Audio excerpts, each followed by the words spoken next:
pregnant sister-in-law kept demanding our beach house room, then said my husband is her baby's father.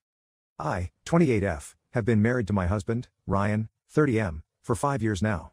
Together, we have a wonderful but challenging 3-year-old daughter, Emma. Emma is autistic and nonverbal, which means our lives revolve around maintaining routines that help her feel safe and comfortable. Even small changes can lead to major meltdowns, so we've learned to be very careful about how we manage our environment, especially when we're away from home. Every summer, Ryan's extended family rents a large beach house for a 2-week vacation. It's been a tradition for over a decade, and while it can be chaotic, it's something we've always looked forward to. The beach house has 5 bedrooms, a luxurious master suite, 3 regular bedrooms, and a small room with bunk beds. Ryan's parents always take the master suite, and the rest of us draw straws for the remaining rooms. It's a system that has worked well enough over the years, with everyone accepting their lot without much fuss. This year, things took a turn for the worse when Ryan's older brother, Jason, 35M, and his wife, Lisa, 33F, announced that they were expecting their first child. Lisa is 7 months pregnant, and it's been a tough pregnancy for her. She's had severe morning sickness, constant back pain, and overall just hasn't been herself. Jason and Lisa arrived at the beach house with the expectation that they would get one of the best rooms, bypassing the usual straw drawing process. They claimed that Lisa needed a comfortable bed due to her condition, and everyone was quick to agree, but halfway through, Lisa changed her mind and agreed to participate. Ryan and I didn't mind, thinking that as long as we had a good space for Emma, we'd be fine. We drew straws, and luck was on our side. Ryan, Emma, and I ended up with the best regular bedroom, which has an ensuite bathroom and a beautiful ocean view. The room was perfect for us, especially for Emma. The sound of the waves was soothing to her, and the ensuite bathroom meant we didn't have to navigate through shared spaces when she needed a quiet moment. Jason and Lisa got the second best room, which, while not as nice, was still perfectly comfortable.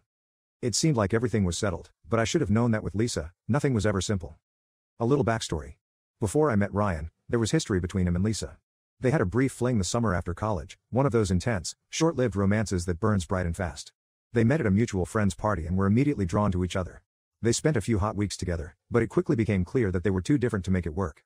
Ryan was serious, looking for a committed relationship, while Lisa was more carefree and not interested in settling down.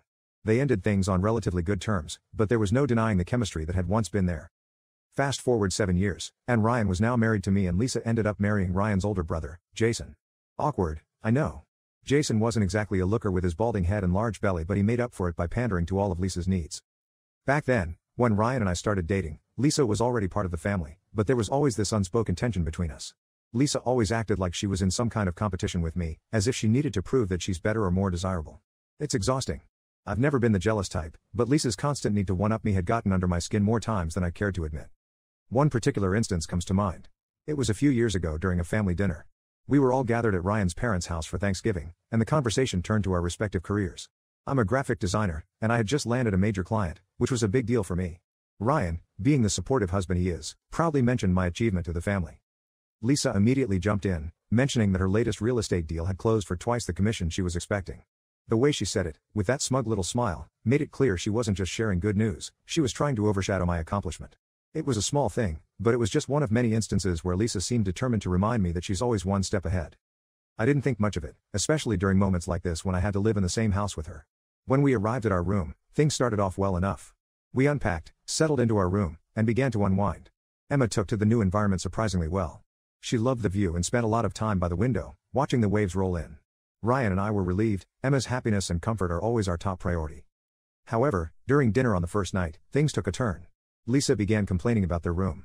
She said the mattress was too firm, the room was too close to the street, and the noise was keeping her up. She also claimed that the mosquito problem was unbearable because she couldn't open the windows. Initially, we all listened sympathetically, but then Jason suggested that Ryan and I should switch rooms with them to make Lisa more comfortable. I was shocked.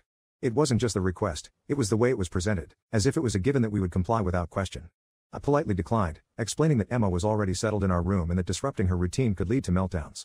I mentioned how important it was for her to feel secure, especially in an unfamiliar environment. Lisa's reaction was immediate and dramatic. Her face turned red, and tears welled up in her eyes. She accused me of being selfish, of not caring about her pregnancy and the health of her baby. Jason backed her up, saying that as a mother, I should understand how important it is for Lisa to be comfortable. They both acted as if I was deliberately making things difficult for them, when in reality, I was just trying to protect my daughter's well-being. Ryan tried to mediate, suggesting that we could switch rooms halfway through the vacation, but Lisa refused. She insisted that she needed consistency and that moving halfway through would be too stressful for her. The more she talked, the more I realized that this wasn't just about the room. It was about control. Lisa wanted what she wanted, and she was willing to manipulate everyone around her to get it. I've seen this side of Lisa before, but never so blatantly. She's always had a way of turning situations to her advantage, using her emotions to sway others.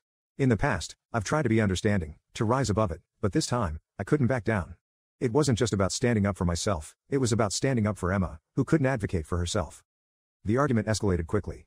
Lisa's tears turned to anger as she accused me of not caring about family, of putting my own comfort above hers. She even went so far as to say that I was endangering her baby's health by forcing her to sleep in an unsuitable room. Jason, who usually tries to stay level-headed, was completely on her side, calling me a selfish bitch in front of everyone. Ryan's parents, who had been listening quietly, finally spoke up, siding with Lisa and urging me to give up the room to keep the peace. I couldn't believe what I was hearing. It felt like everyone was ganging up on me, completely ignoring the fact that I was only trying to do what was best for Emma. I stood my ground, repeating that we had drawn straws fair and square, and that Emma's needs had to come first. I also pointed out that Lisa had been fine with their room until she saw that we got the one she wanted. I couldn't help but wonder if this was all just another one of her power plays, an attempt to prove that she could still have control over Ryan, even after all these years. That night, the tension in the house was palpable. Ryan and I barely spoke before bed. I knew he was torn, caught between supporting me and not wanting to upset his family. He understood why I didn't want to switch rooms, but he also felt bad for Lisa. Her pregnancy had been tough, and he didn't want to add to her stress. But I couldn't shake the feeling that this was more than just pregnancy hormones. This was Lisa being Lisa, using her situation to get what she wanted, no matter the cost to others. The next day, we had planned a family outing to a nearby seaside town. The atmosphere was tense as we piled into cars, with Lisa giving me the cold shoulder. During the drive, I could feel the weight of the argument from the night before hanging over us like a dark cloud. Ryan tried to lighten the mood by making small talk, but no one was really in the mood to engage. When we arrived at the town, everyone split up to explore. Ryan, Emma, and I decided to check out the local aquarium, hoping it would be a soothing experience for Emma. She loves fish, and we thought it would be a nice way to take her mind off the tension at the beach house. For a little while, it seemed to work. Emma was mesmerized by the colorful fish swimming in the tanks, and Ryan and I were able to relax a bit, enjoying the peaceful environment. But our brief reprieve didn't last long. We met up with the rest of the family for lunch at a seaside restaurant, and that's when things started to go downhill. Lisa was in full passive-aggressive mode, complaining about everything from the weather to the food to the seating arrangements. She made a point of loudly mentioning how difficult it was for her to walk around town in her condition and how exhausted she was, casting pointed looks in my direction as if to say, "See what you're putting me through?" Her words were laced with venom, but they were masked with a sickly sweet tone that made it hard for anyone to call her out directly.